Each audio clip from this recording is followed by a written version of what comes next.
નમસ્કાર દર્શક મિત્રો, @ગુજરાતમાં આપનું સ્વાગત છે।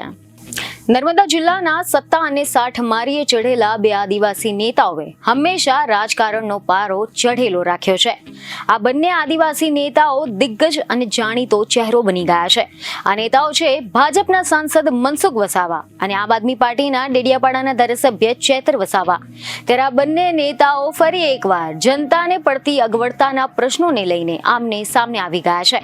ડેડિયાપાડામાં આધાર કાર્ડ કાઢવા માટે લોકોને જે તકલીફો પડી રહી છે તેની ઉજાગર કરીને સરકારના ગુજરાત મોડલ પર ફરી એકવાર ચેતર વસાવાએ સવાલ ઉઠાવ્યા છે, જેની સામે મનસુખ વસાવાએ પણ પલટવાર કર્યો છે।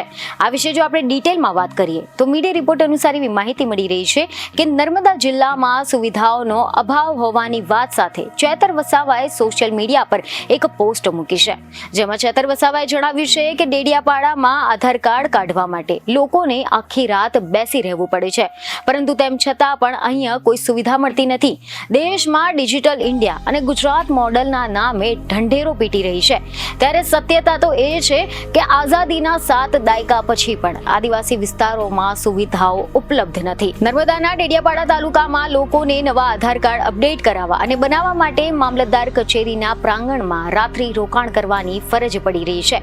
વધુમાં ચેતર વસાવાએ એક પોસ્ટ કરી હતી, જેમાં તેમણે આના અગાઉ આ મામલે કલેક્ટરને રજૂઆત કરી હતી તે પત્ર પણ પોસ્ટ કર્યો છે અને જણાવ્યું છે કે ગત રાત્રિએ કેટલાક વાલીઓ આધાર કાર્ડ અપડેટ કરાવવા માટે બાળકોની સાથે મામલતદાર કચેરી ડેડિયાપાડા ખાતે રાત્રિ રોકાણ કરી હતી। આના અગાઉ તારીખ 30/8/2024 ના રોજ કલેક્ટર શ્રી નર્મદાને આધાર કાર્ડ અપડેટ માટે કેન્દ્રો ચાલુ કરવા બાબતે રજૂઆત કરવામાં આવી હતી, પરંતુ તંત્રના નિષ્કાળજીના કારણે નિરાકરણ આવ્યું નથી। આની સાથે જ તેમને જે લોકોને રાત્રિ રોકાણ કર્યું હતું તેમના વિડીયો પણ પોસ્ટ કર્યા હતા। તો બીજી તરફ ચેતર વસાવાના આક્ષેપોની સામે ભાજપના સાંસદ મનસુખ વસાવાએ પણ પલટવાર કર્યો છે।